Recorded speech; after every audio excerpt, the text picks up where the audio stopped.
నిన్నటి రోజున నారా చంద్రబాబు నాయుడు గారు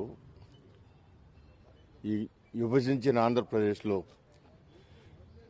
2047 అనే ఒక డాక్యుమెంటరీ రిలీజ్ చేశారు ఆయన.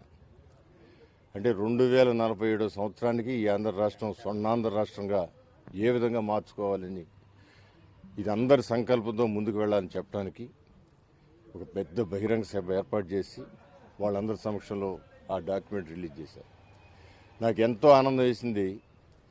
గతంలో 1995లో కూడా 2020 అని చెప్పి, హైదరాబాద్ నగరం 2020 అని చెప్పి అప్పుడు డాక్యుమెంట్ రిలీజ్ చేసినప్పుడు కూడా నేను శాసనసభ్యుడిగా ఉన్నా. అదృష్టం ఆ రోజున కూడా నేను శాసనసభ్యుడిగా ఉన్నాను. ఆ రోజున కూడా వేదిక మీద నేను ఉంటుంది. ఆ డాక్యుమెంట్ రిలీజ్ చేసినప్పుడు వేదిక మీద ఉండటం జరిగింది. ఆ రోజున నాకు అనిపించేది 2020 అంటే అప్పటికి 26 సంవత్సరాల ముందు ఆయన ఇచ్చిన డాక్యుమెంట్. 26 సంవత్సరాల సంగతి ఎందుకు, ఈ 5 సంవత్సరాలు ఏం చేస్తామో చెప్పాలి అనే భావన నా మనసులో కూడా ఉండేది. కానీ ఆ తర్వాత 2020 సంవత్సరం 4 సంవత్సరాల క్రితం ముగిసింది. అది 2020 కాదు, 2014 కల్లా ఒక భాగ్యనగరంగా మారటమే కాకుండా ప్రపంచ పటంలో ప్రథమ స్థానానికి వచ్చే విధంగా హైదరాబాద్